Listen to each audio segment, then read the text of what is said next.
Good evening dear student. Bihar civil court clerk mains के mock test की कड़ी को एक बार फिर से आगे बढ़ाते हुए आज हम मॉक टेस्ट 21 के परिचर्चा के साथ आपके समक्ष उपस्थित हूं। तो बगैर किसी विलंब के मॉक टेस्ट 20 की परिचर्चा पे एक नजर डालें।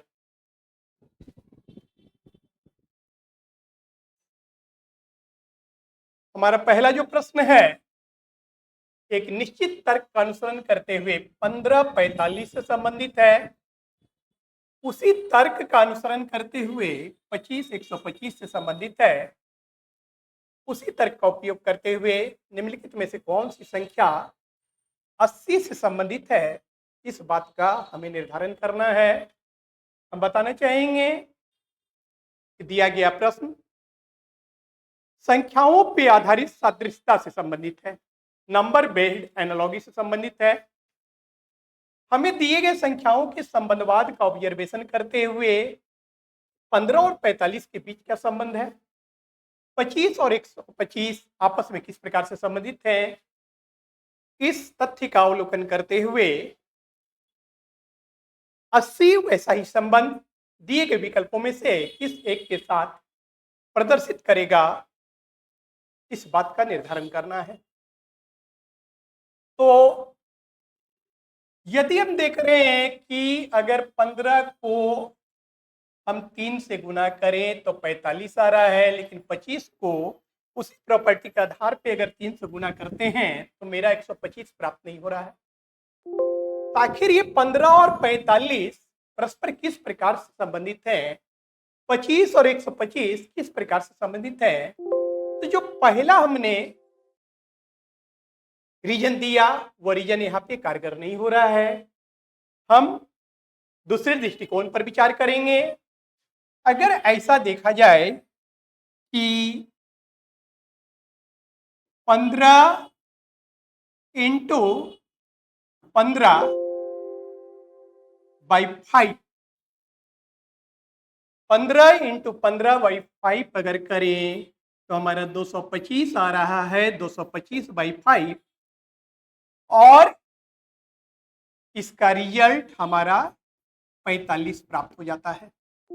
कहने का अर्थ है कि 15 को 15 से मल्टीप्लाई करके अगर 5 से डिवाइड कर दिया जाए तो फाइनली रिजल्ट हमारा 45 प्राप्त हो जाता है। सेम वे, ठीक उसी प्रकार से, क्योंकि एनालॉजी में factor of similarities must be same होना चाहिए। कहने का अर्थ है संबंधवाद का जो कारक होता है वो समरूप होना चाहिए। अगर 25 और 125 भी इसी फैक्टर को, इसी कारक को फॉलो करता है, इसी संबंधवाद को फॉलो करता है, तो ये हमारा सही माना जाएगा। तो अगर हम 25 गुने 25 बाई 5 करते हैं तो यहाँ पे हमारा 625 बाई 5 हो जाएगा, जिसका रिजल्ट पुनः हमें 125 प्राप्त हो गया। कहने का अभिप्राय है कि बाईं ओर की संख्या को अगर स्वयं से मल्टीप्लाई करके 5 से डिवाइड कर दें तो दाईं ओर की संख्या प्राप्त हो जाती है। कहने का अर्थ है कि 15 इंटू 15 बाई 5, 15 इंटू 15 बाई 5 टू 25 बाई 5 बराबर 45, ये क्रिएट हो रहा है, हमें प्राप्त हो रहा है। सिमिलरली इसी प्रकार से अगर हम 25 इंटू 25 बाई 5 करते हैं तो 625 बाई 5 बराबर हमारा फिर से 125 प्राप्त हो जा रहा है। इसी संबंधवाद के आधार पे हमें देखना है कि 80 से क्या होगा। तो अगर हम लिखें कि वो संख्या अगर x मान लिया जाए, x इंटू एक्स बाई 5 बराबर हम 80 लिख सकते हैं। दैट मीन्स यदि हम इसको करें कि x स्क्वायर बाई 5 बराबर 80, इसलिए x स्क्वायर बराबर हम लिख सकते हैं 80 into 5, that means x square बराबर हमारा 400। तो x का अगर वैल्यूएशन ले लें तो x का वैल्यूएशन क्या हो जाएगा, x बराबर √400 दैट इज द 20। इसलिए हमारा ऑप्शन नंबर ए बिल्कुल सही है। एक बार फिर से देखें और हम तमाम कैंडिडेट्स को ये कहना चाहेंगे कि ये रीजनिंग के डिस्कशंस का क्लास है, यहाँ बारीकी से अवलोकन करने का प्रयास कीजिएगा। यहाँ पे कोई शॉर्ट या रील नहीं चल रहा है कि आप विद इन ए सेकेंड हटाते जाएं, आपको समझ में आ जाएगा। ऐसे करने की भूल ना करेंगे, यह बारीकी से समझने का प्रयास कीजिएगा। हमें बनाने की बात रहे तो हम तो विद इन ए सेकेंड बना देंगे, आंसर्स बताने से नहीं होगा, हमारे जानने से कुछ नहीं होता है, आपको जानना है। और हम कितनी, हमारी विद्वता हमारे साथ नहीं है, हमारी विद्वता तब काउंट होगी जबकि हम आपको एक काबिल इंसान बना सके। इसलिए बारीकी से ध्यान दीजिएगा, शॉर्ट या रील नहीं है जो कि सेकंड सेकंड में आपका हट जाएगा। आपने देखा भी होगा जैसा कि रीजनिंग के डिस्कशंस जो है थोड़ा सा लंबे होते हैं, ज़्यादा समय लग इसमें दिए जाते हैं, इसलिए कि आप अन्य पेपर का तो अध्ययन कॉलेज और यूनिवर्सिटी स्कूल में किया होगा, लेकिन रीजनिंग का अध्ययन आपने कभी नहीं किया है। इसलिए यहाँ पे आपको बारीकी से समझना पड़ेगा और समझने के लिए समय देना पड़ेगा। विदाउट द समय दिए आप रीजनिंग के प्रश्नों को समझ नहीं सकते। तो यहाँ पे हमने क्या देखा कि 15 और 45 कैसे संबंधित है, 45 15 से कैसे संबंधित है। तो 15 × 15/5 अगर हमने कर दिया तो 225/5 बराबर 45 हमारा रिजल्ट ओरिएंट हो रहा है। सिमिलरली उसी प्रकार से 25 और 125 के बीच के संबंधवाद में क्या है, तो हम यहाँ पे देख रहे हैं 25 × 25/5 बराबर 6 × 5/5, तो 125 मेरा रिजल्ट फिर से आया। दैट मीन्स कि फैक्टर ऑफ सिमिलरिटी सेम आ रहा है। तो सेम वे 80 किससे रिलेटेड होगा, तो हमने माना कि वह संख्या x हो, तो x × x/5 बराबर 80 दैट इज द x²/5 बराबर 80 हम लिख सकते हैं। इसलिए x² बराबर 80 × 5 दैट मीन्स x² बराबर 400 एंड x करेंगे तो हम √400 करेंगे, जिसका कि हमारा रिजल्ट 20 प्राप्त हो रहा है। अर्थात हमारा आंसर ए, ऑप्शन ए 20 होगा। क्लियर। नेक्स्ट प्रश्न पे हम चलते हैं। नीचे संख्या युग्मों में पहली संख्या पर कुछ गणितीय संक्रियाएं करके that is the sudden mathematical operation, सच में सम मैथमेटिकल ऑपरेशन किया गया है और दूसरी संख्या प्राप्त की जाती है। एक्स और वाई के स्थान पर कौन सी संख्या आनी चाहिए ताकि कि प्रोपोर्शनल के बाईं ओर दो संख्या द्वारा जिस पैटर्न का अनुसरण किया जाता है उसी पैटर्न का अनुसरण प्रोपोर्शनल के दाईं ओर होना चाहिए। That is x is to 112 112 proportional to 15 is to y। हमें x और y के स्थान पे क्या रखा जाएगा, दिए गए विकल्पों में से कौन सा विकल्प उपयुक्त है, वैलिड है, तर्कसंगत है, इस बात का निर्धारण करना है। तो यहाँ पे हम ऑप्शंस पे अगर चलते हैं तो अगर देखा जाए कि अगर लिया जाए कि 14 से अगर लेते हैं तो 14 इंटू अगर हम 8 कर दें तो आपका 112 आ रहा है, लेकिन 15 से अगर ले जाते हैं तो ये नहीं आ रहा है। सिमिलरली यहाँ पे 16 से भी अगर लेने का प्रयास करें तो हमारा रिजल्ट 112 पे नहीं आ रहा है।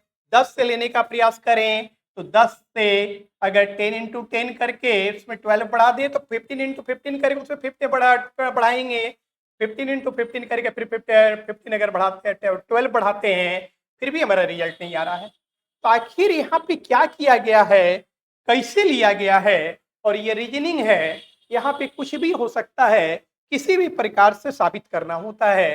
तमाम तर्क शक्ति का प्रयोग करते हुए, अपनी बौद्धिक क्षमताओं का प्रयोग करते हुए हमें सिद्ध करना होता है। तो अब हम देखते हैं कि अगर हम ऑप्शन नंबर ए को लेके ही चलें कि 12 × 12 - 3 एंड +4 कर दें, 12 इंटू ब्रैकेट में 12 - 3 +4 कर दें तो हमारा 112 प्राप्त हो जा रहा है। 12 इंटू 12 माइनस 3 प्लस 4 बराबर 112 आ जा रहा है। ठीक उसी फैक्टर को अगर 15 के साथ हम रिपीट करें तो 15 इंटू 15 माइनस 3 एंड प्लस 4 यहाँ पे कर दें। आप कहेंगे कि सर ये 12 माइनस 3 और ये क्या कर रहे हैं, तो आपको बताना चाहेंगे ये मैथमेटिकल ऑपरेशन है और यहाँ पे आपकी मेंटल एबिलिटी का अवलोकन किया जाता है कि आपकी बौद्धिक क्षमता कितनी तीक्ष्ण है और किस प्रकार से आप जो है साबित करते हैं। अन्य ऑप्शन से हम अगर प्रयास किया तो ये रिजल्ट नहीं आ रहा था, लेकिन अगर हम ऑप्शन नंबर 1 को लेके चलते हैं कि x के स्थान पे अगर 12 रख दिया जाए तो 12 इंटू ब्रैकेट में 12 माइनस 3 प्लस 4 करते हैं तो हमारा रिजल्ट आ जाता है कि परिणाम टोटल 108 प्लस 4 112। उसी प्रकार 15 गुने 15 माइनस 3 ब्रैकेट प्लस 4 लेते हैं तो हमारा रिजल्ट आ जाता है, क्योंकि यहाँ पे 15 12 180 और प्लस 4 बराबर मेरा 184 184 रिजल्ट आ जा रहा है। आप सोच रहे होंगे कि ये प्लस 4 कहां से ले आए, ये माइनस 3 कहां से कर दिए। तो भाई रीजनिंग में हर कुछ होता है, कुछ भी हो सकता है। यहाँ पे आपको अपनी ऑलराउंड एफिशिएंसी को व्यक्त करना पड़ता है और आपने देखा कि फैक्टर ऑफ सिमिलरिटी एनालॉजी की विशेषता है कि factor of similarity must be same होना चाहिए, समानता का कारक समरूप होना चाहिए। देखिए समानता का कारक क्या है कि दिए गए संख्या को हम अगर गुना करते हैं संख्या -3 और फिर ऐड कर देते हैं 4 तो मेरा 112 रिजल्ट आ जा रहा है। सिमिलरली 15 गुने अगर 15 इंटू ब्रैकेट में 15 माइनस 3 प्लस 4 करते हैं तो हमारा 184 भी आ जा रहा है। दैट इज द ये सेटिस्फाई कर रहा है। तो इसका अभिप्राय है कि हमारा ऑप्शन नंबर ए बिल्कुल सही है। ठीक, ऑप्शन नंबर ए हमारा बिल्कुल सही है। इसलिए x के स्थान पे हमारा 12 रखा जाएगा एंड y के स्थान पे हमारा क्या रखा जाएगा 184। क्लियर।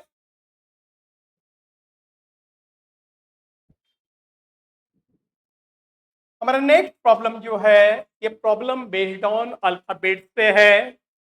जैसा कि हमने प्रीवियस डिस्कशन में भी बताया था कि रीजनिंग में कुछ ऐसे टॉपिक्स हैं जिसमें प्रश्नों की आपको बहुत ही ज्यादा विविधता देखने को मिलेगी। यह भी प्रश्न अल्फाबेट से रिलेटेड है। यहाँ पे देखिए क्या कहा जा रहा है। कहा जा रहा है कि यदि बैकिंग शब्द के प्रत्येक अक्षर को वर्णमाला क्रमानुसार व्यवस्थित किया जाए तो कितने अक्षरों की स्थिति अपरिवर्तित रहेगी। If each letter of the word backing is arranged in alphabetical order, then the position of how many letters will remain unchanged? That is the अक्षर बैकिंग में जिस क्रम पे मौजूद हैं ठीक उसी क्रम पे अरेंज करने के बाद भी रहें, ऐसे कितने अक्षर आपको देखने को मिलेंगे। तो अल्फाबेटिकल अरेंजमेंट करने का अभिप्राय होता है कि ए से जेड के रूप में आपको अरेंज करना है, ए से जेड की ओर अरेंज करना है, मिनिमम टू मैक्सिमम। तो यहाँ पे देखिए बैकिंग ये हमारा मूल वर्ड है और इसको हमें अल्फाबेटिकल अरेंज करना है।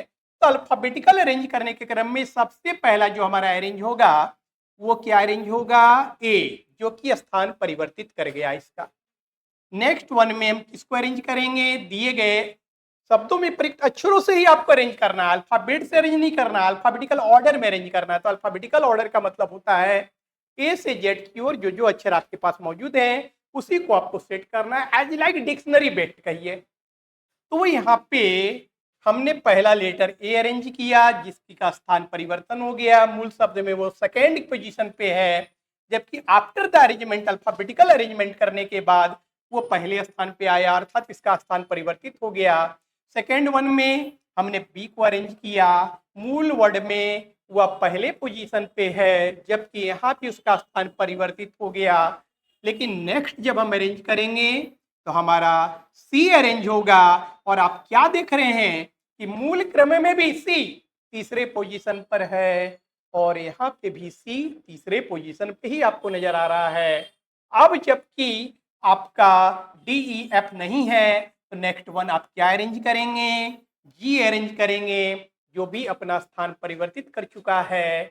और अगली कड़ी में अब हम क्या अरेंज करेंगे, जबकि एच हमारे पास नहीं है तो नेक्स्ट वन में हम आई को अरेंज करेंगे। और आप फिर देख रहे हैं कि आफ्टर द अरेंजमेंट आई उसी क्रम पे है जिस क्रम में वो मूल वर्ड में है। नेक्स्ट वन हमारे पास अब के और एन बचे हुए हैं। नेक्स्ट वन में हम अल्फाबेटिकल ऑर्डर में के अरेंज करेंगे जिसका कि स्थान परिवर्तित हो चुका है।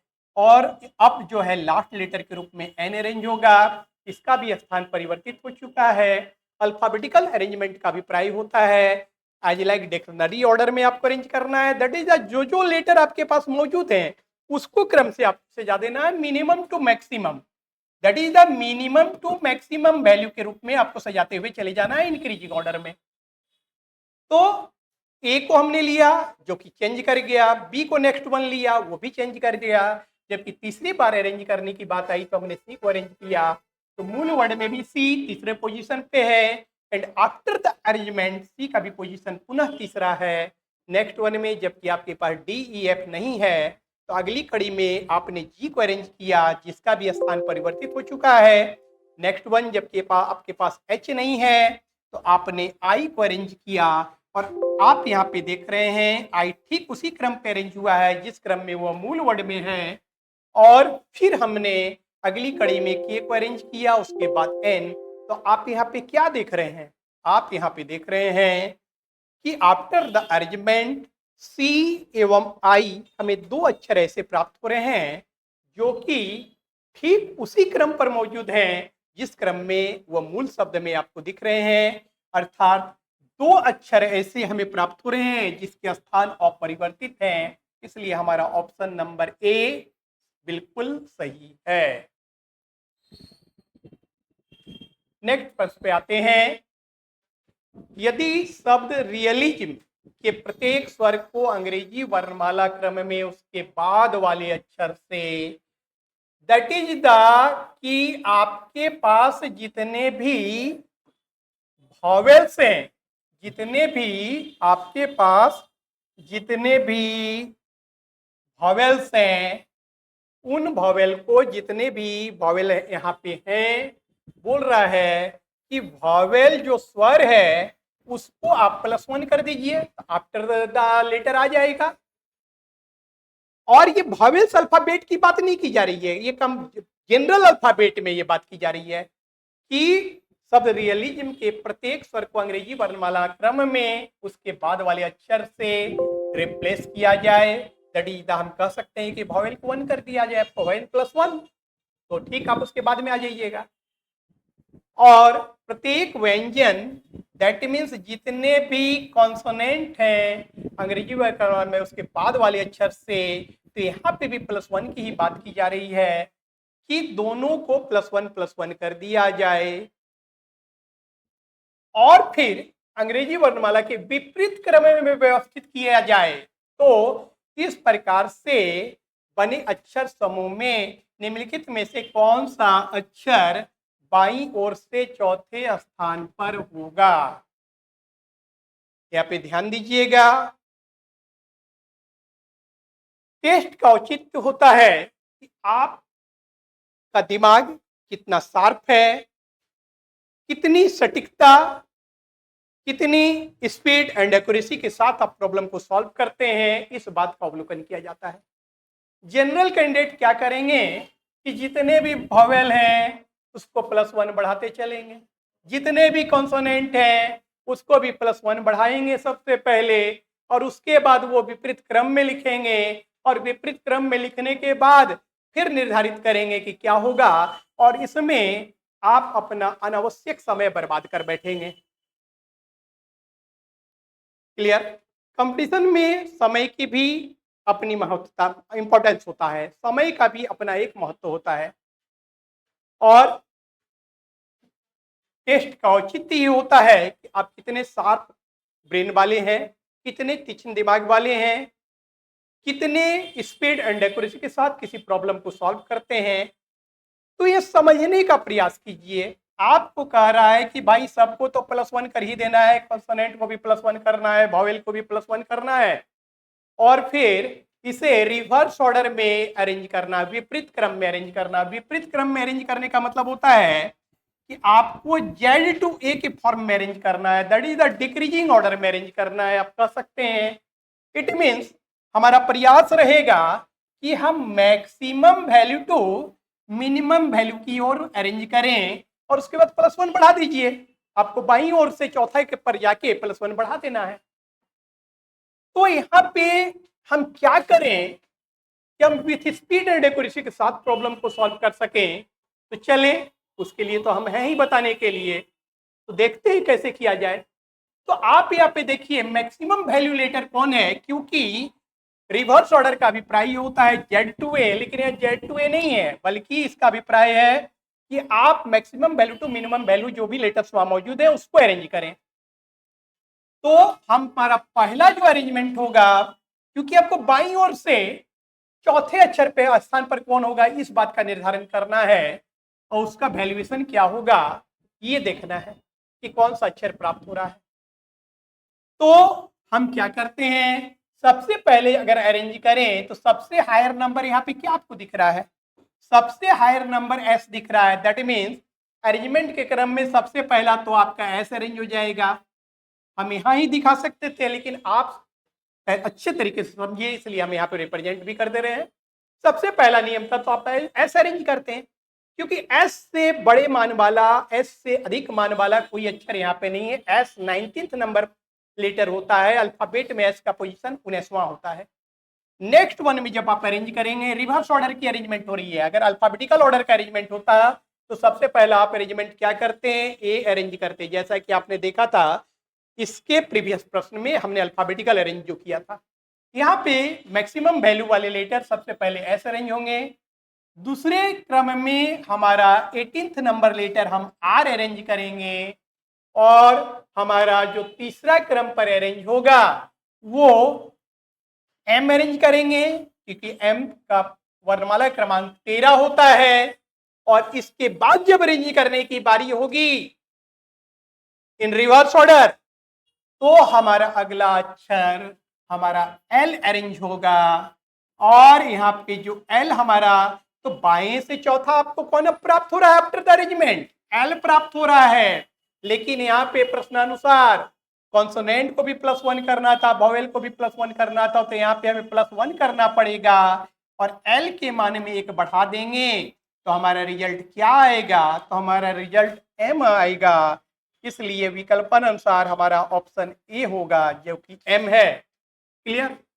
जनरली कैंडिडेट क्या करते हैं कि सबको पहले तो बढ़ा लेता बेचारा, उसके बाद उसको पलट देता, तो उतना आप जब कीजिएगा तब तो आपका समय ही बर्बाद हो जाएगा, आप अनावश्यक अपने समय को बर्बाद करेंगे। इसलिए यहाँ पे देखना होता है कि हम क्या करें कि कम से कम समय में प्रॉब्लम को सॉल्व कर सकें। क्लियर।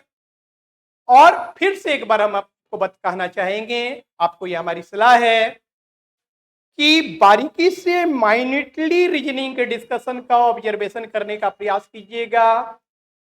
यह निश्चित है कि रीजनिंग का जो डिस्कशन होता है वो थोड़ा लंबा होता है, इसलिए कि अन्य पेपर आपने अपने स्कूल और कॉलेज के अध्ययन और अध्यापन के क्रम में आपने पढ़ा है, लेकिन रीजनिंग की पढ़ाई न तो आपने किसी स्कूल में की है न किसी कॉलेज में। इसलिए जब तक आप बारीकी से ऑब्जर्वेशन न करेंगे तो आप रीजनिंग के बारीकियों को, प्रश्नों को हल करने की बारीकियों को समझ नहीं पाएंगे। ठीक ना। इसलिए रील या शॉर्ट की तरह विद इन ए सेकेंड पढ़ाने का प्रयास न करें, ये हमारी सलाह है। हमारा नेक्स्ट प्रॉब्लम, तो यहाँ पे आपने देख लिया कि हमारा आंसर क्या प्राप्त हुआ, option number A M. Next प्रश्न जो है ये ब्लड रिलेशन पे है। जैसा कि हम आपको बताना चाहेंगे, there are 2 types of blood relation. प्रश्नों की प्रकृति के आधार पे ब्लड रिलेशन पर आधारित प्रश्नों को 2 वर्गों में वर्गीकृत किया गया है। पहला जो है वो स्टेटमेंटल ब्लड रिलेशन कहलाता है, यहाँ कथन रूपी स्टेटमेंट दिए गए होते हैं, जबकि दूसरा इक्वेशनल ब्लड रिलेशन होता है।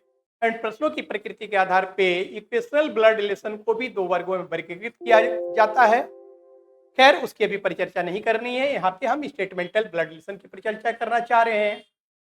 बहुत सारे लोग कहेंगे कि आप अपने स्तर पे सोचिए, अपने रिलेशन के आधार पे सोचिए और बनाइए, तो मालूम पड़ेगा कि आप एक स्टेटमेंट के बारे में एक संबंध को सोचेंगे, दूसरे संबंध को तब तक भूल जाइएगा। स्टेटमेंटल ब्लड रिलेशन को बनाने का सबसे आसान तरीका है जहां की आपका रिजल्ट जो है क्रिस्टल क्लियर आपको प्राप्त होगा, पूरी शुद्धता के साथ प्राप्त होगा, पूरी एक्यूरेसी के साथ प्राप्त होगा। तो सबसे बेस्ट तरीका है diagrammatic representation of the chain of relation. यदि आप दिए गए रिश्ते की कड़ी को डायग्रामेटिक वे में उसके आरेखीय निरूपण कर देते हैं, आरेखीय निरूपण के द्वारा प्रदर्शित करते हैं, तो सारे संबंध बिल्कुल क्रिस्टल क्लियर हो जाएंगे। तो यहाँ पे देखिए क्या कहा जा रहा है, A and B are brother, ए और बी भाई हैं, ए और बी परस्पर भाई है। ए और बी क्या है भाई? ए और बी, ए और बी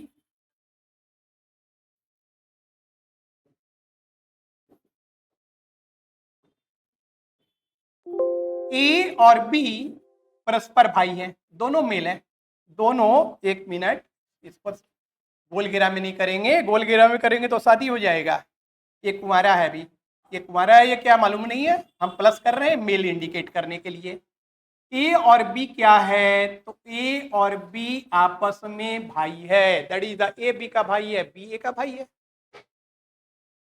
उनके मामा सी और डी हैं, that is mean C and D both A और बी के कौन है? मामा है। मामा दैट इज मीन माँ का भाई को मामा कहते हैं, इतना तो आप जानते ही होंगे, दोनों मामा जी हैं। सी एंड डी दोनों मामा हैं, तो हम कह सकते हैं भाई कि सी और डी भी दोनों भाई है। ये भी क्लियर हो गया कि सी और डी भी भाई है क्योंकि दोनों मामा है। और ई जो है वो डी की पत्नी है, ई जो है वो डी की पत्नी है, दैट इज द, ये मामा जी का शादी हो चुका है, इसलिए गोल घेरा में कर दिए। जिसको गोल घेरा में कर देंगे ना, इसका अभिप्राय वो रजिस्टर्ड मटेरियल है, उसका शादी हो जाता है, बाउंड्री वाल घेरा गया, उसको अतिक्रमण कोई नहीं करे, इसलिए गोल घेरा दे देते हैं। समझ जाइएगा कि विवाहित जोड़ा के लिए एक मार्किंग है अंडर द सर्किल, ये रजिस्ट्री उसका हो चुका है क्या। तो कहने का अभिप्राय ये मामा जी और मामा जी की ये जो कौन है, तो हम यहाँ पे अगर देखें तो ये मामा जी की वाइफ है, दैट मीन्स ये मामा जी की वाइफ क्या होगी? तो मामी होगी, क्योंकि ए डी की पत्नी है, मामा की पत्नी है, मामी हो गई। और एफ की भाभी जी है, ये एफ की कौन है? भाभी है। ई जो है एफ की भाभी है। अभी यहाँ पे क्लियर नहीं हो रहा है कि एफ अभी मेल है या फीमेल है, दैट मीन्स कि एफ जो है ई का देवर है या भाई ननद है, अभी ये क्लियर नहीं हो रहा है, आगे हम देखते हैं। बताया जा रहा है एफ जी की इकलौती बेटी है, क्लियर हो चुका है कि एफ माइनस है, क्योंकि एफ जो है जी की, एफ जो है जी की, एफ जो है जी की इकलौती बेटी है, एफ जो है जी की only daughter, only daughter, F G की इकलौती बेटी है। और अभी ये क्लियर नहीं हो रहा है कि जी पिता है या माँ है एफ के, लेकिन अब क्लियर हो जा रहा है कि जी जो है वह बी की नानी है, दैट मीन्स ए और बी दोनों भाई हैं, तो हम कह सकते हैं कि जी जो है ए की नानी है, ऑलरेडी वो बी की भी नानी है। देखिए डायग्रामेटिक रिप्रेजेंटेशन करने पे सारे रिश्ते की कड़ी बिल्कुल क्रिस्टल क्लियर रूप में आपके समक्ष प्रदर्शित हो रहा है। समझ रहे हैं ना? थोड़ा सा समय आपको देना पड़ेगा, बार बार कहते हैं कि रील या शॉर्ट नहीं है, जो कि विद इन ए सेकेंड आप बढ़ाते चलिएगा, या अन्य मैं नहीं कहना चाहूंगा, हो सकता है बहुतों को हमारा ये कहना खराब लगे। कहने का अभिप्राय अगर कहने की बात आए तो हम ये कह सकते हैं कि ये जनरल स्टडीज या नहीं है कि टिक्का मारिए और चलते चलिए, रट लीजिए, रट के आ जाइए, हो जाएगा। यहाँ पे आपको बारीकी से ऑब्जर्वेशन करना पड़ेगा। रीजनिंग का डिस्कशन है, कोई रील या शॉर्ट नहीं है। इस बात को दिमाग पे अच्छे तरीके से बैठा लीजिए।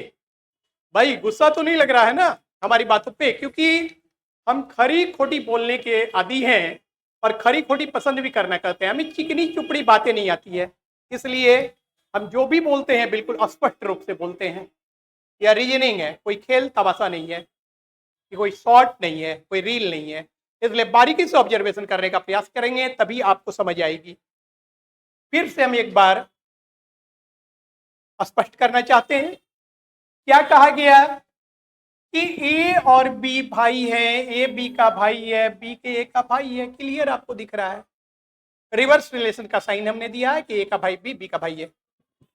और सी और डी दोनों जो है ए के मामा जी हैं, दैट मीन्स इनकी माँ क्या ये लोग भाई है, माँ के भाई को मामा कहते हैं। क्लियर। ई जो है डी की पत्नी है, दैट इज द मामा जी की वाइफ है, ये मामी हो गई, ए और बी की दोनों की मामी हो गई। और ई जो है वो एफ की भाभी जी है, सिस्टर इन लॉ, भाभी। इंग्लिश की महानता है कि भाभी को भी सिस्टर इन लॉ, ननद को भी सिस्टर इन लॉ, जीजा को भी ब्रदर इन लॉ और साला को भी ब्रदर इन लॉ, सबको ब्रदर इन लॉ कहिए, सिस्टर इन लॉ कहिए। इंग्लिश का करामत है। हिंदी में हमारा अलग शब्द उसके लिए है, संबोधन के लिए अलग शब्द दिए गए हैं कि नहीं, भाभी होता है, ननद होता है, साला होता है, जीजा होता है। लेकिन इंग्लिश में बहुत सारी ऐसी बातें देखने को आपको मिलती है कि brother in law, sister in law, brother in law कहते हैं तो जीजा भी हो जाता है, साला भी हो जाता है, सिस्टर इन लॉ कहते हैं तो ननद भी हो जाती है और भाभी भी हो जाती है। तो यहाँ पे इसलिए हमने क्लियर कट लिख दिया कि भाई ये भाभी है। अभी तक तो एफ पता नहीं चल रहा था कि ननद है या देवर है, लेकिन अब क्लियर कर दिया कि एफ जो है जी की इकलौती बेटी है, बेटी है, दैट इज द, इसकी कौन होगी, ननद हो जाएगी, ई की ये ननद है। और आगे फिर क्लियर आपको क्या कर दिया कि जी जो है बी की नानी है, अगर बी की नानी है तो ए की भी नानी है, और नानी को भी अंडर द सर्किल कर दिए क्योंकि नानी भी रजिस्ट्री हो चुका है, कि नानी तो शादीशुदा न रहेगी, तो रजिस्ट्री है भाई, अंडर द सर्किल कर देंगे, बाउंड्री वाल घेरा जाएगा, कोई अतिक्रमण नहीं करे, इसलिए बाउंड्री वाल कर दिया जाता है, रजिस्टर्ड मटेरियल हो जाता है। तो जी जो है नानी जी हो गई। तो प्रश्न अब पूछा क्या जा रहा है, पूछा जा रहा है कि एफ का ए से क्या संबंध है, दैट मीन्स एफ ए का कौन है, एफ ए का कौन है, समझ रहे हैं ना। तो ये तो नानी जी हो गई है कि, और नानी जी की ये बेटी है, तो नानी की बेटी क्या होती है, तो नानी की बेटी को हम क्या कहते हैं, मौसी कहते हैं। लेकिन हम यहाँ पे बताना चाहेंगे कि यहाँ पे हमारा, क्योंकि ये इकलौती बेटी है, क्योंकि ये इकलौती बेटी है, इसलिए यहाँ पे हम मौसी नहीं कह सकते हैं, क्योंकि नानी को अगर एक ही बेटी है तो नानी की इकलौती जो बेटी होगी, नानी की इकलौती जो बेटी होगी, नानी की जो इकलौती बेटी होगी वो मौसी नहीं, बल्कि वो आपकी ही माँ होगी। आपके नानी की जो इकलौती बेटी है, नानी को एक ही ठो बेटी है, तो वो मौसी का तो सवाल ही उत्पन्न नहीं होता है, वो आपकी कौन लगेगी, माँ। इसलिए हमारा ऑप्शन नंबर क्या होगा, सी, क्योंकि नानी की एक लौती बेटी है। एफ का ए से क्या संबंध है, तो एफ जो है वो ए की माँ है। क्लियर, स्पष्ट है कि नानी को एक ही तो बेटी है, और आपके नानी को अगर एक ही बेटी है तो वो निश्चित तौर पे वो आपकी माँ ही होगी। क्लियर, इसलिए हमारा आंसर चॉइस विकल्प नंबर सी। नेक्स्ट पंक्ति पे चलते हैं। सॉरी फॉर इंटरप्शन, नेक्स्ट प्रश्न नहीं आ रहा है, यहाँ पे नोटिफिकेशन आ रहा है Bihar SSC new vacancies BSO and SSO, जिसकी की बैच 22 मई से प्रारंभ की जा रही है। जैसा कि आपको विदित ही है कि total category wise overall total 682 पदों की ये बहाली निकाली गई है, जिसमें सिलेक्शन की प्रक्रिया 2 स्टेज में संपन्न की जाएगी। पहला जो है आपको पीटी क्वालिफाई करना पड़ेगा and after the PT mains का भी जो है देना है, मेंस का भी प्रोविजन है। बताना चाहेंगे कि पीटी में more than 5 times result Orient किया रह जाएंगे, 5 गुना रिजल्ट दिए जाएंगे और उसके बाद आपकी मेंस की प्रक्रिया होगी। आपको ज्ञात ही होगा कि कुल यह जो एग्जाम है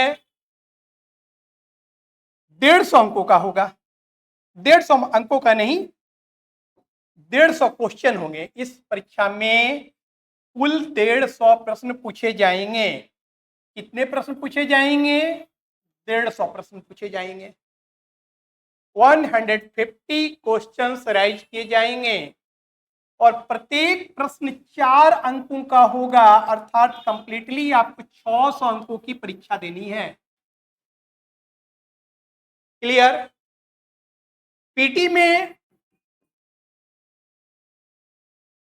आपको 3 खंडों में परीक्षा देना है। कहने का अर्थ है कि 3 सब्जेक्ट से प्रॉब्लम राइज किए जाएंगे। पहला जो है आपका जनरल स्टडी है, जिसके 50 क्वेश्चंस पूछे जाएंगे। दैट मीन्स ये 200 अंकों का होगा। नेक्स्ट जो है इसमें आगे ऊपर नीचे कर सकते हैं, कर देंगे, इसलिए आगे बताइएगा नहीं। ओवरऑल जो है 3 जो है सब टाइप्स में बांटा गया है। दूसरा जो है general science, that is the science और मैथ्स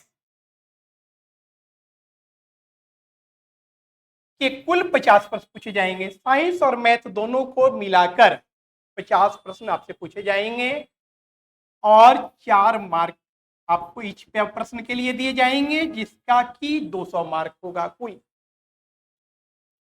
और जो जिसका कि सबसे ज्यादा vital role which play a vital role in this exam is a reasoning, जो कि बिल्कुल ही एक वाइटल रोल अदा करेगा। आप इसके माध्यम से बोनाफाइड मार्किंग ऑब्टेन कर सकते हैं, प्राप्त कर सकते हैं। रीजनिंग में कुल 50 क्वेश्चन पूछे जाएंगे, प्रत्येक प्रश्न 4 नंबर का होगा और ये कंप्लीटली केवल अकेले रीजनिंग 200 मार्क्स का होगा। साइंस और मैथ दोनों मिलकर 50 क्वेश्चन 200 नंबर के होंगे, जबकि जनरल स्टडीज आपका 50 क्वेश्चन 200 मार्क का होगा। तो जहां तक हमारा मत है, आप भी इससे सहमत होंगे कि जनरल अवेयरनेस जनरल स्टडीज जो है वो जनरली कैंडिडेट रट के ही तो जाएंगे, क्योंकि बिहार के सीएम कौन है? तो नीतीश कुमार ही होंगे, नहीं अरुण बर्मन नहीं होंगे। वो तो फैक्ट है, आप रट के जाएंगे। साइंस और मैथ में आपको दिमाग लगाना पड़ेगा, निश्चित दिमाग लगाना पड़ेगा। ऐसे हम बताना चाहेंगे कि किसी भी पेपर की अहमियतता को नकारा नहीं जा सकता। हर एक पेपर का अपना इंपॉर्टेंस होता है, लेकिन कुछ ऐसे पेपर होते हैं जो बोनाफाइड मार्किंग आपको दिला सकते हैं। तो हमारे जैसा मानना है, आप भी इससे सहमत होंगे कि जनरल स्टडीज में आप कुछ भी करें, ओवरऑल सारे कैंडिडेट्स एवरेज मार्किंग ही लेंगे। मैथ्स और साइंस जिनका अच्छा होगा वहां से वो एक बोनाफाइड मार्किंग जरूर ले सकते हैं। लेकिन रीजनिंग एक ऐसा पेपर है जिसका अध्ययन आपने ना किसी कॉलेज ना स्कूल में किया है, एक अनछुआ सब्जेक्ट होता है।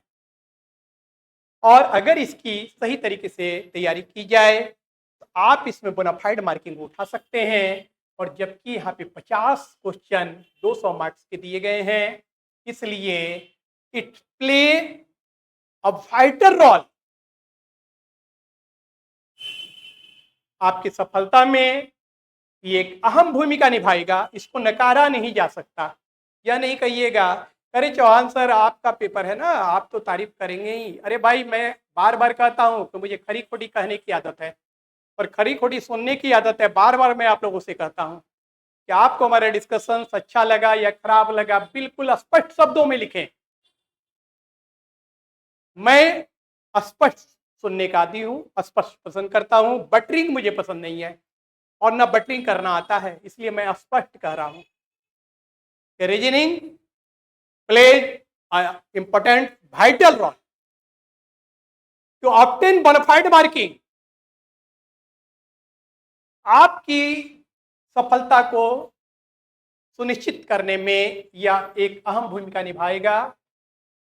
ऐसे हर एक पेपर का अपना इंपॉर्टेंस होता है।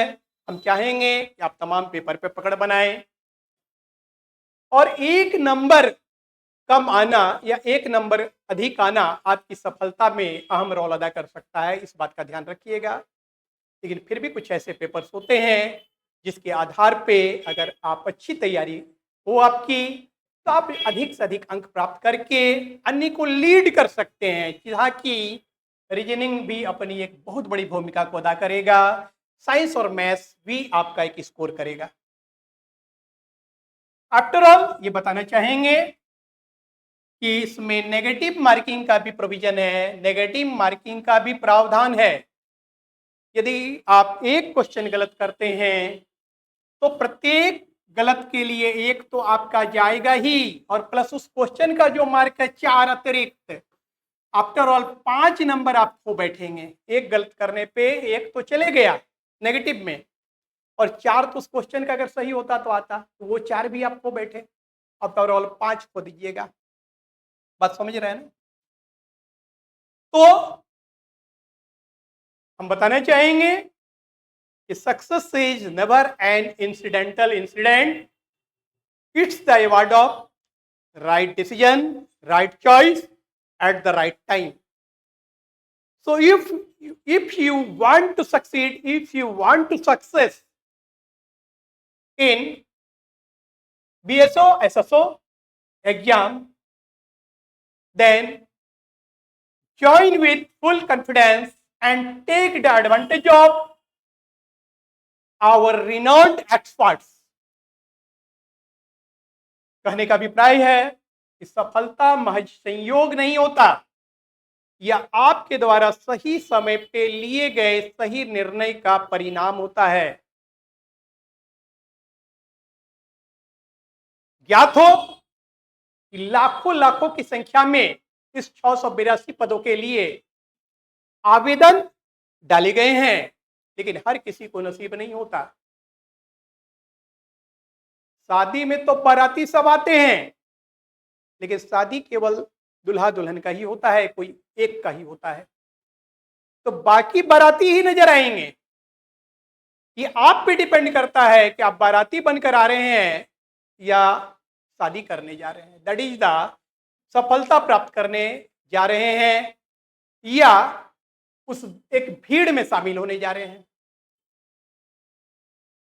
इसलिए आपकी सफलता सुनिश्चित हो यह तभी संभव है जबकि आपको एक सही मार्गदर्शन प्राप्त हो, जो कि राजधानी कोचिंग के माध्यम से आपको प्रदान की जा रही है। इसके लिए 22 मई से हमारा बैच प्रारंभ हो रहा है और राजधानी कोचिंग में सीट लिमिटेड है, इसलिए पहले आएं और पहले पाएं, अपने स्थान को सुरक्षित कराएं। नामांकन की प्रक्रिया जारी है। कहीं आप के क्रम में आपकी गाड़ी ना निकल जाए, इस बात का ख्याल रखिएगा। तो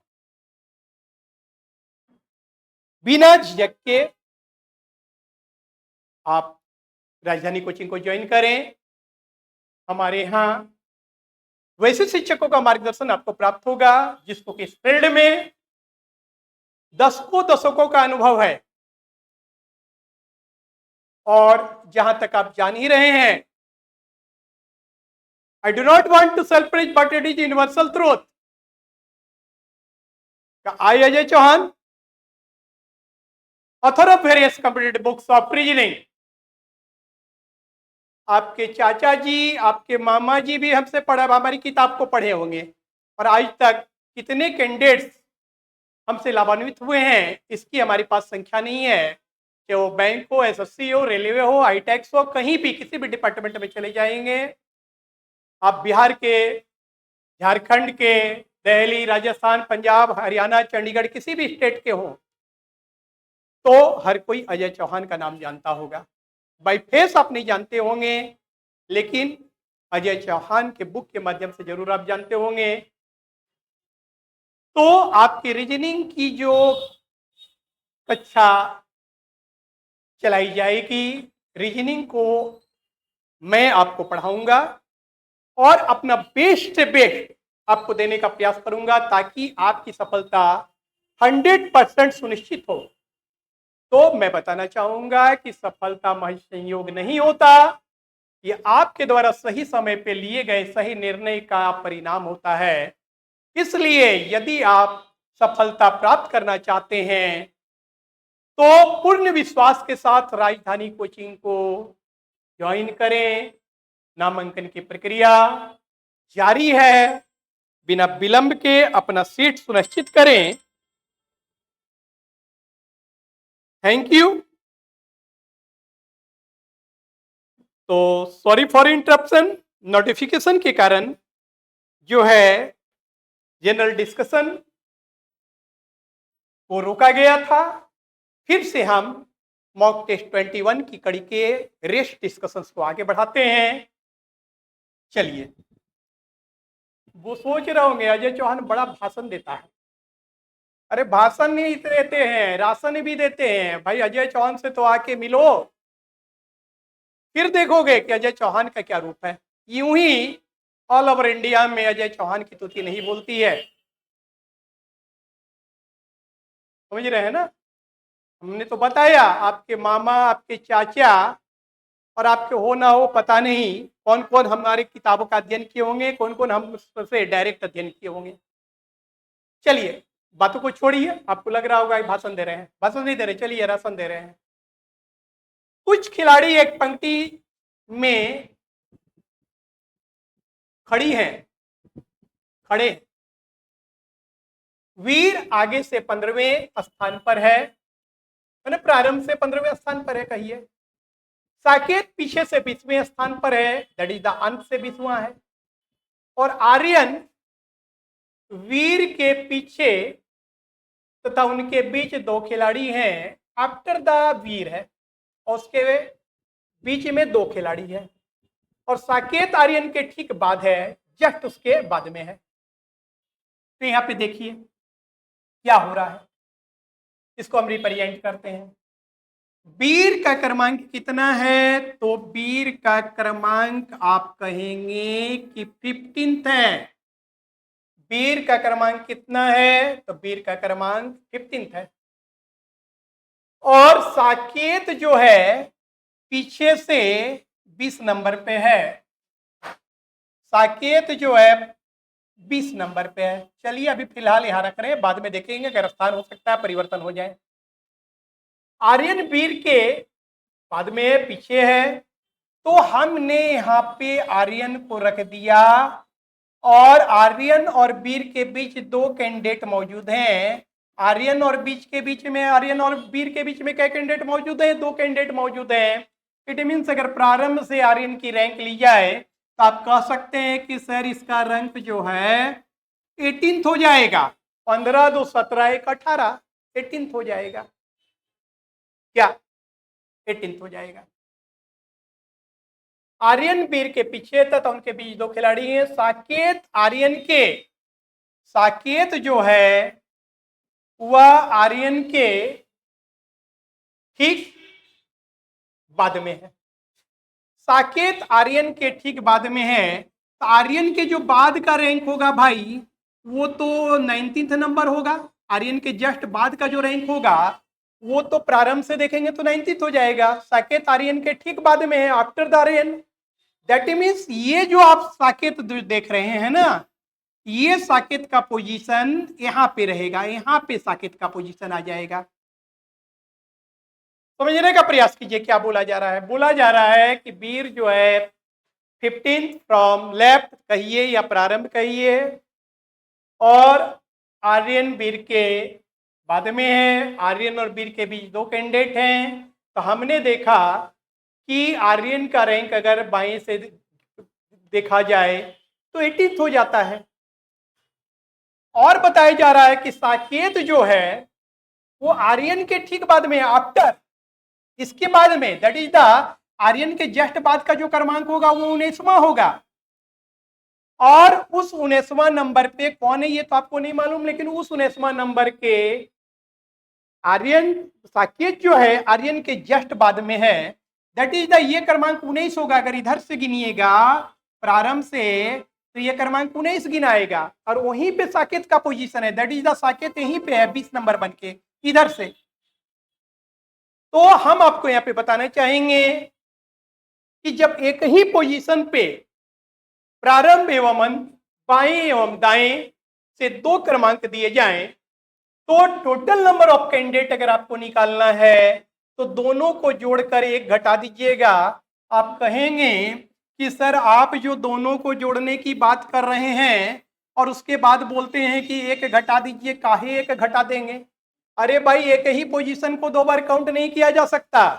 अगर आप इस पोजीशन को इधर से 19 नंबर पे जब काउंट कर चुके हैं तो फिर इधर से भी 20 काउंट कीजिएगा। 20 नहीं, यही पोजीशन यहाँ 19 काउंट होगा और इधर तब 19 हो जाएंगे रेस्ट ऑफ। तो इसलिए जब भी किसी निश्चित पॉइंट पर दो छोर से आपको अलग अलग या समान क्रमांक प्राप्त हो तो टोटल नंबर ऑफ स्टूडेंट बराबर होता है दोनों ओर से दिए गए क्रमांकों का योग -1 कर दीजिएगा। और 1 इसलिए करते हैं कि एक ही पोजीशन को दो बार काउंट नहीं किया जाता, इसलिए 39 में हम एक घटा देंगे तो 38 हमें प्राप्त होगा। अर्थात इस कतार में कुल 38 विद्यार्थी हैं। ऑप्शन नंबर सी आएगा। हमारा प्रश्न नंबर जो 17 है वह सीटिंग अरेंजमेंट पर आधारित है, बैठकी व्यवस्थीकरण पर आधारित है। यहाँ पे जो एरिया या बेस आप कहें वह सर्किल है, गोलमेज है। 6 विद्यार्थी अमन, बॉबी, चिंटू, गीता, प्रणय और राम एक गोलमेज के पृथक केंद्र की ओर अभिमुख करके, कहने का अर्थ है टॉल और फेसिंग टुवर्ड्स सेंटर 6 पर्सन है। तो यहाँ पे देखिए हमने वृत्ताकार मेज बना दिया और 6 पोजीशन क्रिएट कर रहे हैं।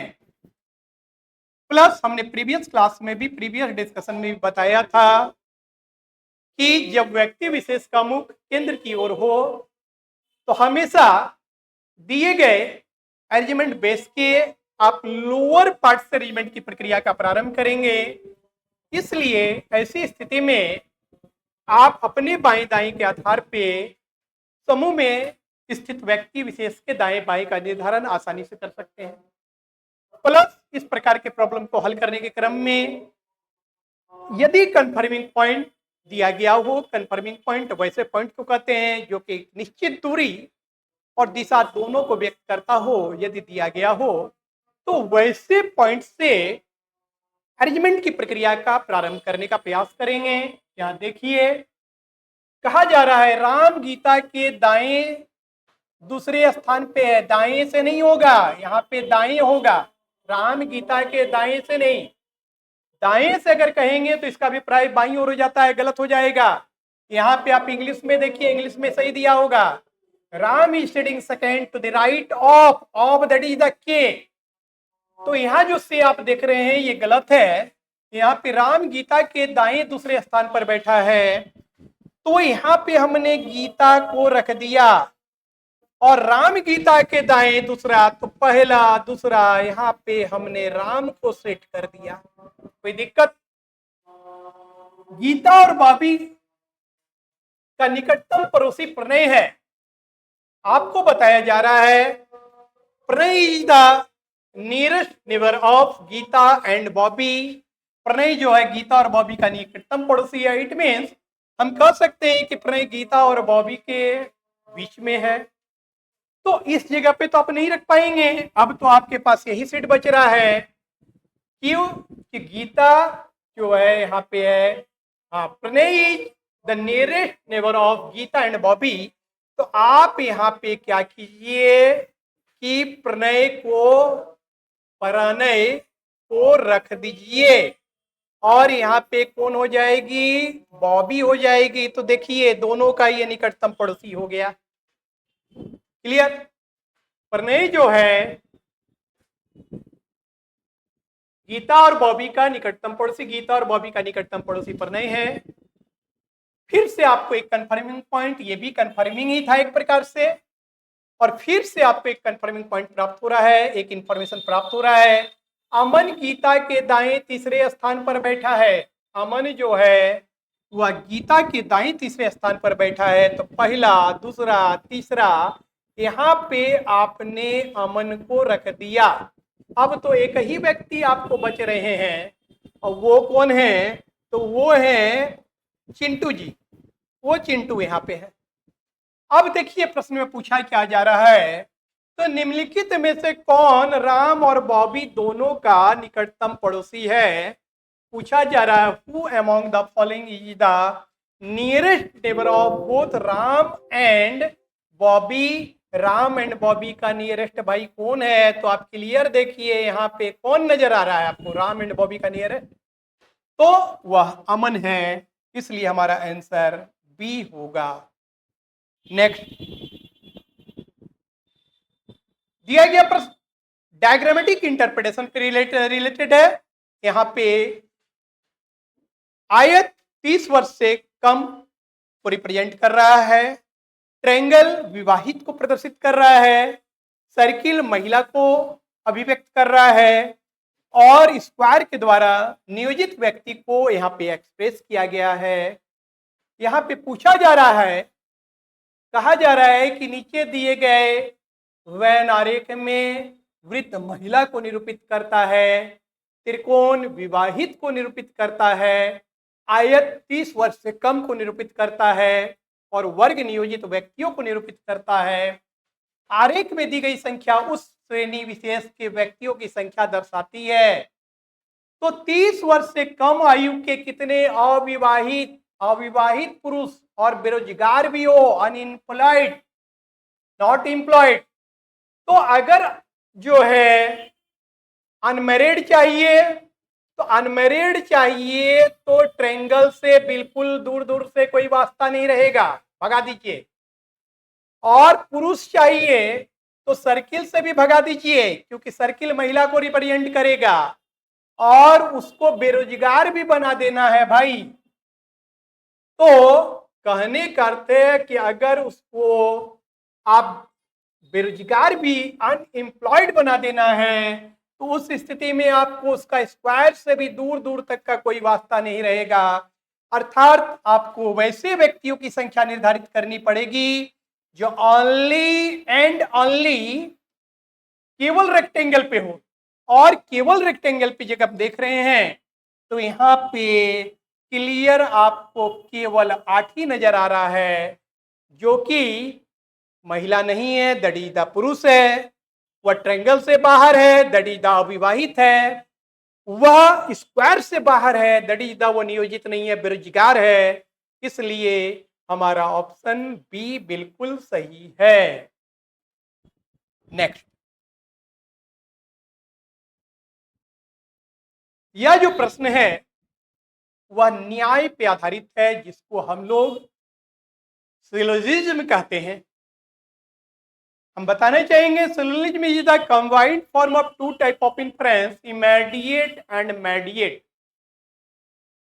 मेडिएट इन्फ्रेंस का अभिप्राय है जब हम दो या दो से अधिक कथनों के माध्यम से निष्कर्ष प्राप्त करते हैं तो वह मेडिएट दैट इज द मध्याश्रित अनुमान कहलाता है। और जब हम सिंगल कथन से विदाउट एनी मेडिएटर रिजल्ट प्राप्त करते हैं, निष्कर्ष प्राप्त करते हैं, तो इमीडिएट कहलाता है। यहाँ देखते हैं जब भी इस प्रकार के प्रॉब्लम को बनाए तो at first determine the type of statement.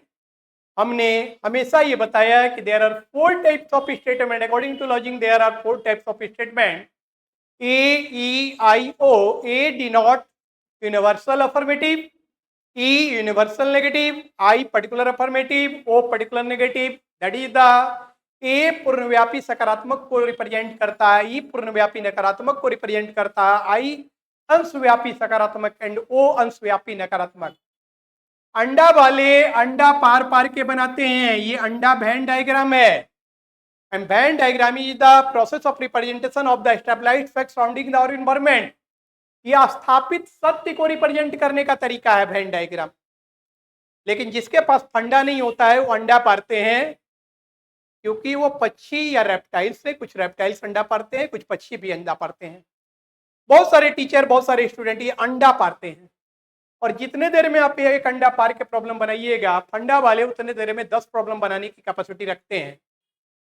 तो यहाँ पे अंडा नहीं चलता। अजय चौहान की क्लास में अंडा का कोई प्रोविजन नहीं होता है, यहाँ फंडा का प्रोविजन होता है। समझ रहे हैं ना, यहाँ फंडा से बात होती है।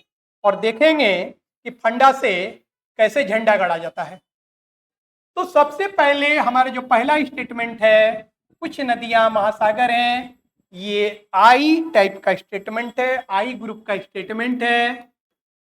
हमने प्रीवियस क्लास में डिफाइन किया था कि यदि सभी से स्टार्ट हो, हैं पे एंड करे, तो समझिएगा ए टाइप का स्टेटमेंट है। अगर कोई कभी एक भी और नहीं पे एंड कर जाए, नहीं है पे एंड कर जाए, तो समझिएगा ई टाइप का स्टेटमेंट है। और कुछ और हैं पर एंड करे तो समझ जाइएगा कि आई टाइप का स्टेटमेंट है। और कुछ सभी प्रत्येक से स्टार्ट करे जबकि नहीं है पे एंड कर जाए तो ओ टाइप का स्टेटमेंट है। तो फंडामेंटल कंसेप्ट पे बनाने के लिए आपको ये जरूरी है कि आपको टाइप ऑफ स्टेटमेंट पे पकड़ होना चाहिए और उसकी कॉम्बिनेशन पे पकड़ होना चाहिए। यहाँ पे दूसरा स्टेटमेंट हमारा जो है वो ए ग्रुप का है। और यदि दोनों को हम जोड़ के रिजल्ट प्राप्त करना चाहते हैं तो हम आपको बताना चाहेंगे कि आई प्लस ए का रिजल्ट हर हाल में या तो आई में आएगा या फिर नहीं आएगा, दोनों ही बातें आएगी। यदि एम्प्टी मिडिल टर्म डिस हो, यदि मिडिल टर्म डिस हो तो आप आई पे जा सकते हैं। एम्प्टी अगर अनडिस हो तो आप नहीं रिजल्ट आएगा। सोच रहे होंगे कि एम्प्टी या मिडिल टर्म कौन है? अरे भाई, शादी विवाह होता है तो अगुआ आता है ना। अगुआ के पास अगर पावर रहे तो शादी हो जाएगा, और अगुआ पावरलेस रहेगा तो ना तो लड़की वाला उसका बात मानेगा ना लड़का वाला बात मानेगा। तो यहाँ पे भी दो स्टेटमेंट का विवाह कराया जाता है, उसके बीच संबंध स्थापित कराए जाते हैं। और यहाँ पे भी एक अगुआ होता है जिसको कि लॉजिक में मिडिल टर्म कहते हैं, the term which is common in both statement. Quantity और क्वालिटी को नहीं लीजिएगा, ये कुछ और है, ये क्वांटिटी और क्वालिटी को व्यक्त करता है। पार्टिसिपेटिंग टर्म ये होते हैं सब्जेक्ट एंड प्रेडिकेट।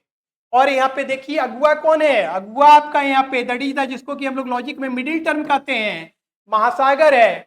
नदियां का महासागर से संबंध था।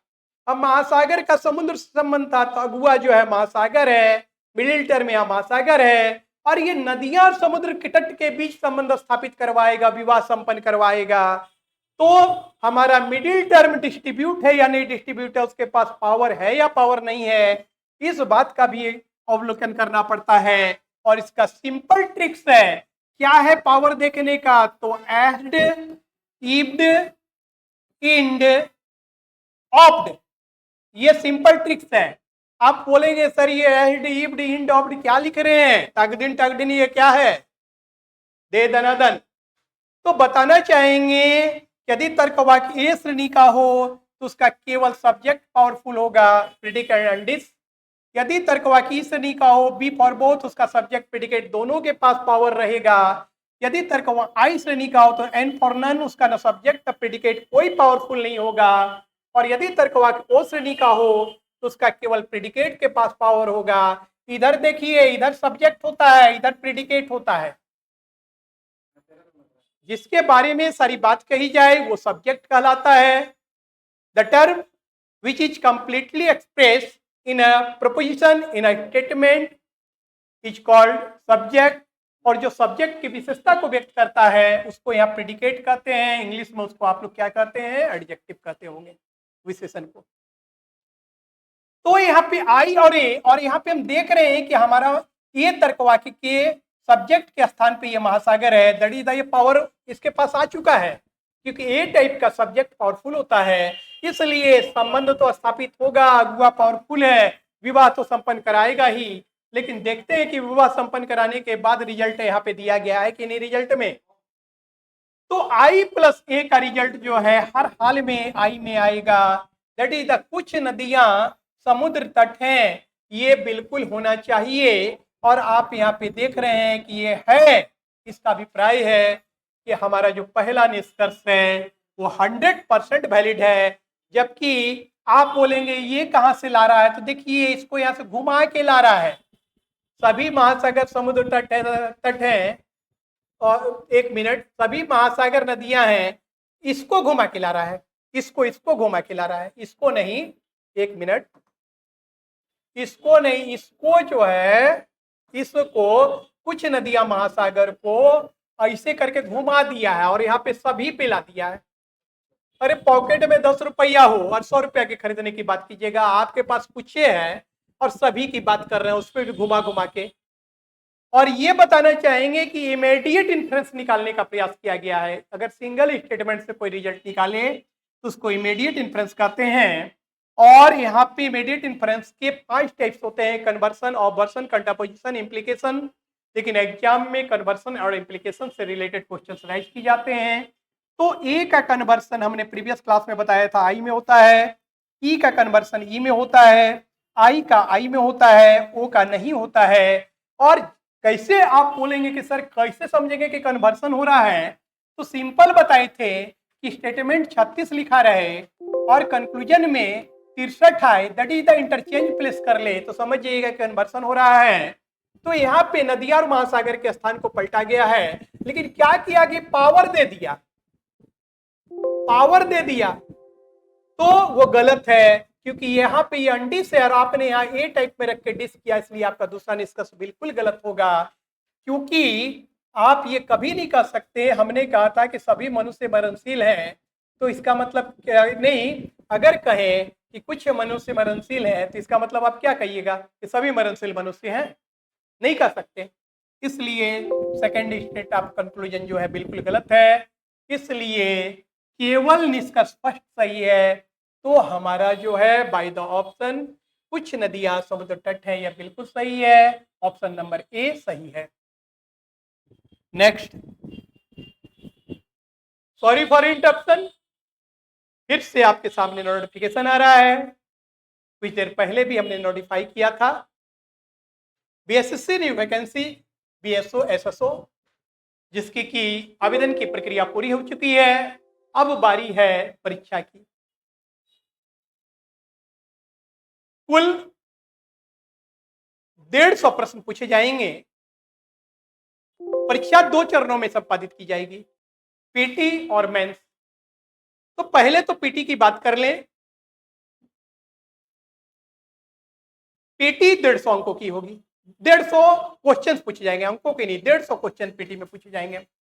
पीटी में कुल 150 प्रश्न पूछे जाएंगे।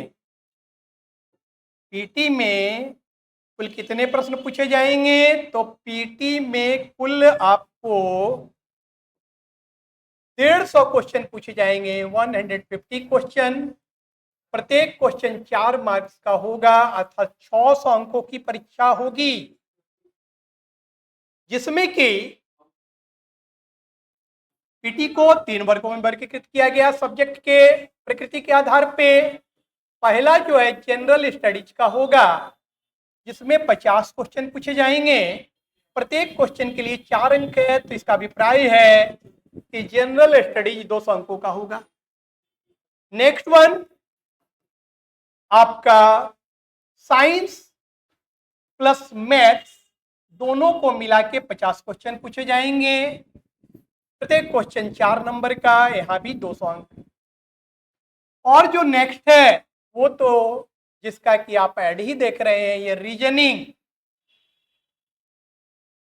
विच play a vital role in your success. यह एक अहम भूमिका निभाएगी बोनाफाइड मार्किंग गेन करने के।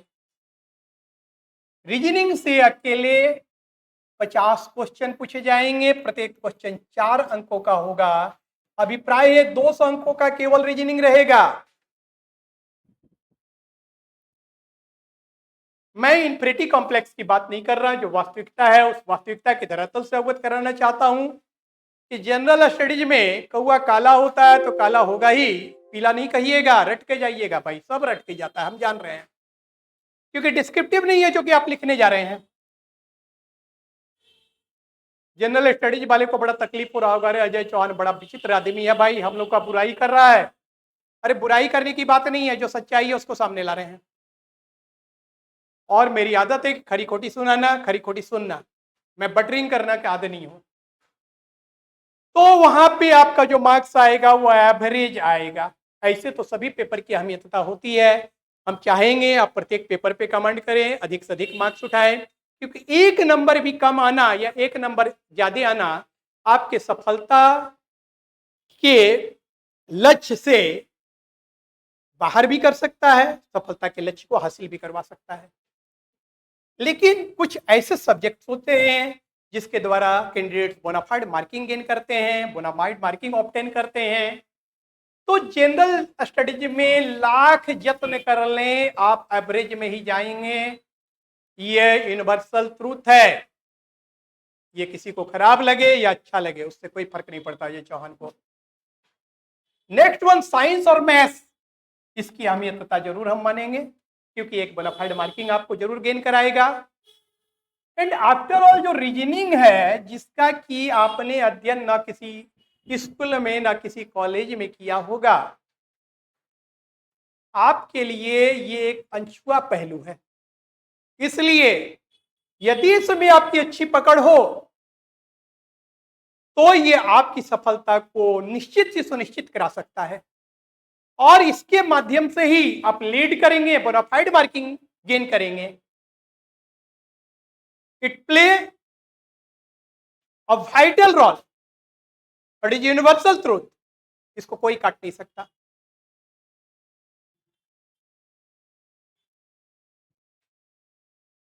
हम बताना चाहेंगे इसकी तैयारी के लिए राजधानी कोचिंग में 22 मई से बैच प्रारंभ की जा रही है। एक बार फिर से कहना चाहेंगे, success is never N incidental incident, it's the award of right decision, right choice at the right time. So if you want to succeed, if you want to success, if you want to achieve your goal, then join with full confidence and take the advantage of our experts, our renowned figure, जिनका कि दशकों का अनुभव है इस field में। सफलता महज संयोग नहीं होता, यह आपके द्वारा सही समय पे लिए गए सही निर्णय का परिणाम होता है। इसलिए यदि आप अपनी सफलता सुनिश्चित करना चाहते हैं तो पूर्ण विश्वास के साथ राजधानी कोचिंग को ज्वाइन करें और हमारे एक्सपर्ट्स का मार्गदर्शन हासिल करें। 22 मई से इसके लिए बैच प्रारंभ की जा रही है और हमारे यहाँ सीट जो है लिमिटेड है। तो कहीं पहले आपके चक्कर में आपकी ट्रेन खुल ना जाए, आप सीट से वंचित ना हो जाए, आप अनरिजर्व ना हो जाए, तो अपने सीट को सुनिश्चित करने हेतु जल्द से जल्द आए। नामांकन की प्रक्रिया जारी है, सीट लिमिटेड है।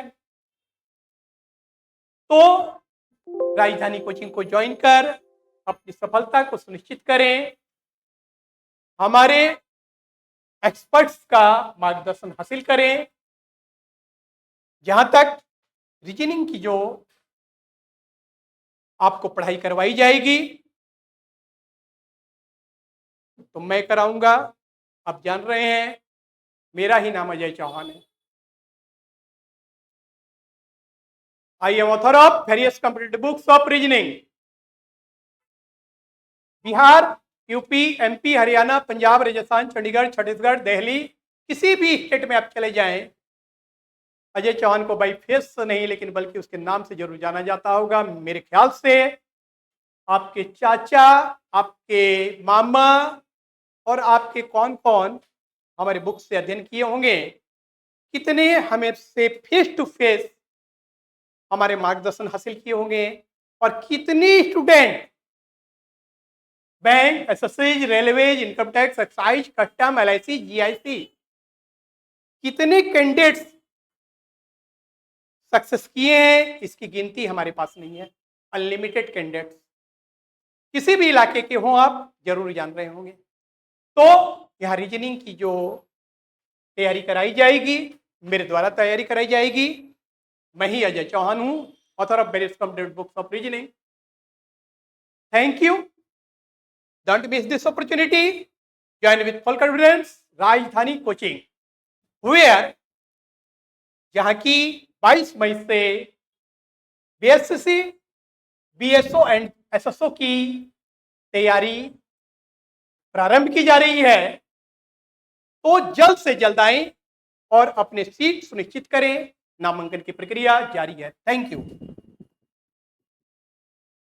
तो भाई भाषण आपको लग रहा होगा अजय चौहान फिर भाषण दे रहे थे। अरे भाषण नहीं दे रहे थे भाई, राशन दे रहे थे, आपके बारे में बात कर रहे थे। समझ रहे हैं ना। यदि आपको सफलता प्राप्त करना है तो भीड़ से हट के चलना पड़ेगा। देखते हैं ना कि बाराती तो सभी चले जाता है, सभी थोड़े शादी करके आता है। ये लाखों लाखों की संख्या में आवेदन डाले गए हैं और कोटिवार ओवरऑल 682 ही पोस्ट है।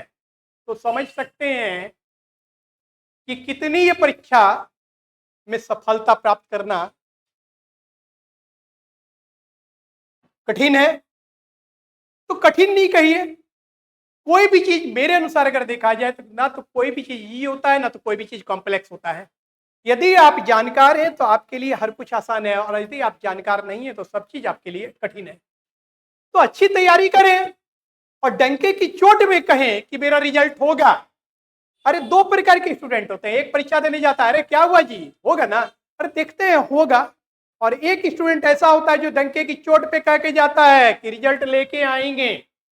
तो आपके अंदर यह विश्वास होना चाहिए कि नहीं, डंके की चोट पे कह के जाएं कि रिजल्ट लेके आएंगे, यह 682 में मेरा सीट मौजूद है। और यह तभी संभव होता है जबकि आपकी तैयारी सही तरीके से हो, सही मार्गदर्शन आपको हासिल हो। ये नहीं कि गुरु घंटाल से आप अध्ययन कर लेंगे तो आपका रिजल्ट हो जाएगा। 54-58 से अध्ययन करने से रिजल्ट नहीं होता। यहाँ पटना है, यहाँ पे जितने चाय पान के दुकान नहीं होंगे उतने कोचिंग संस्थान है। इसलिए डिपेंड करता है कि आप कहाँ ज्वाइन करें। इसलिए बड़ा सोच समझ के भाई ज्वाइन करना होता है, ये ध्यान रखिएगा। तो चलिए भाषण कम खत्म करते हैं, राशन पे आ जाते हैं, क्योंकि ये आपका इस डिस्कशन का अंतिम प्रश्न है और ये भी सिलोजिज्म पर आधारित है। तो यहाँ पे क्या देख रहे हैं, पहला स्टेटमेंट जो है ए ग्रुप का है, दूसरा स्टेटमेंट भी ए ग्रुप का है। बतेबे किए कि अंडा वाला अंडा पारते रह जाता है, फंडा वाला देखते ही बना देता है। जितना देर में एक अंडा पार पार के कीजिएगा ना, अंडा पारता है। देखिए पक्षी लोग क्या करता है, अंडा पारता है, उसके बाद उसको कहता है कि सेबता है, उसके बाद बच्चा तैयार होता है। अब फंडा वाला डायरेक्ट मारता है, निकाल देता है रिजल्ट, एकदम रिएक्शन होता है तुरंत। समझ रहे हैं ना। तो यहाँ पे बता दें A+A का रिजल्ट या तो ए में आता है या आई में आता है या नहीं आता है। तीन बातें हो सकती है। जब भी दिए गए दोनों कथन ए ग्रुप के हो तो आपका रिजल्ट ए में आएगा या आई में आएगा या नहीं आएगा। कब ए में आएगा, यदि निष्कर्ष में भाग लेने वाले एक टर्म डिस और एक अंडिस रहे तो ए में जाइएगा, दोनों अंडिस अंडिस रहे तो आई में जाइएगा, और यदि एम्प्टी एंड डिस रहे, दैट इज द अगुआ पावरलेस हो, तो नहीं आएगा। अगुआ that is the mediator. Mediator यहाँ कौन है? मेडिएटर जिसको कि लॉजिक में मिडिल टर्म कहते हैं, the term which is common in both statement.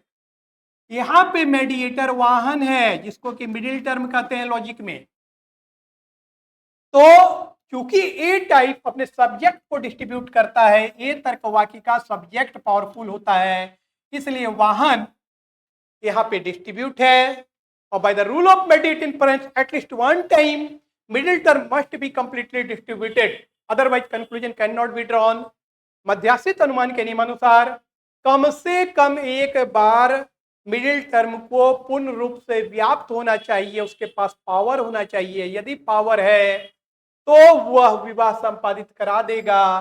कहने का अर्थ है यहाँ पे वाहन जो मिडिल टर्म है एक बार जरूर पावर आ गया है, इसलिए वह सड़क और पेड़ के बीच संबंध जरूर स्थापित करा देगा। तो यहाँ पे अगर रिजल्ट निकालने की बात की जाए तो हमारा वैलिड जो रिजल्ट निकलता वो निकलता, हम निकाल सकते थे कि सभी सड़कें क्या है? तो पेड़ है। ये हमारा वास्तव में रिजल्ट आता ए में bye the rule of mediate inference. लेकिन कहिएगा अरे भाई ये रिजल्ट तो हाईवे नहीं करे। अरे हाईवे नहीं करे तो देखना ना पड़ेगा कि कैसे आया या नहीं है। चलिए सभी सड़कें पेड़ है, वो नहीं है, मेडिएट नहीं है, तो क्या इसका घुमा घूमी है क्या? इसका कन्वर्सन है क्या? तो भाई ये जो आपका मेडिएट इन्फरेंस से रिजल्ट आता उसी का ये कन्वर्सन है। कैसे? कि सभी सड़कें पेड़ हैं, दैट इज द कुछ पेड़ सड़कें हैं। हमने बताया था कि ए का कन्वर्सन आई में होता है, अर्थात जो आपका पहला निष्कर्ष है कुछ पेड़ सड़कें हैं, दिए गए कथनों के आधार पर निकाले गए वैलिड निष्कर्ष सभी सड़कें पेड़ है का कन्वर्सन है। क्योंकि हम बता चुके हैं कि ए का कन्वर्सन क्या में होता है? आई में होता है। ई का कन्वर्सन ई में होता है, आई का आई में होता है, और ओ का नहीं होता। आप बोलिएगा कि सर इसको ना लिख देते कि सभी पेड़ सड़कें हैं, वो का गलत हो जाता। हाँ भाई गलत हो जाता। सभी फुटबॉल गोल है, सारा का सारा फुटबॉल गोल है, तो क्या करोगे? जो गोल दिख जाए सबको फुटबॉल बोलने लगोगे? आपका सिर भी गोल नजर आएगा तो क्या लोग उसको कहेगा अरे ये भी फुटबॉल है? नहीं, हम कहते हैं कि सभी फुटबॉल अगर गोल है तो कहेंगे कि कुछ गोल वस्तु फुटबॉल है, क्योंकि पहिया भी गोल होता है तो उसको भी फुटबॉल कहिएगा। सभी व्यक्ति मरणशील है, सब व्यक्ति मरेगा, तो जो भी मरा हुआ देख लीजिए, कह दीजिए कि वो व्यक्ति है, गलत हो जाएगा। तो उतना तार्किक दृष्टिकोण से नहीं बताया जाता, समझाता है। सीधा इसका फंडा है कि यदि इसके द्वारा रिजल्ट सभी सड़कें पेड़ ए में मेरा रिजल्ट आ रहा था, ए तर्कवाक्य में आ रहा था, तो वह नहीं है। तो यहाँ पे ऐसा भी होता है कि जो रिजल्ट आ रहा है वो नहीं रहता, उसी का कन्वर्सन या ऑब्वर्सन, इंप्लीकेशन, कंट्रापोजिशन कुछ भी किया जा सकता है।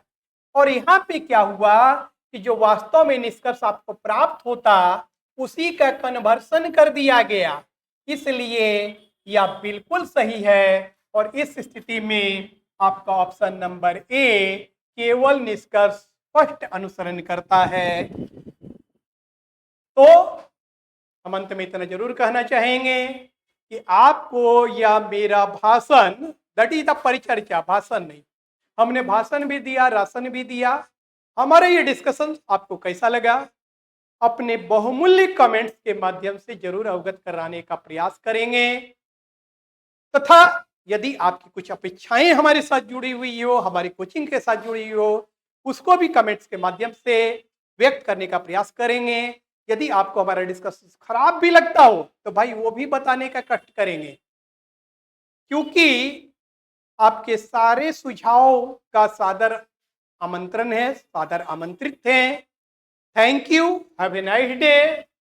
और राशन खत्म हुआ, भाषण खत्म हुआ। Thank you, have a nice day.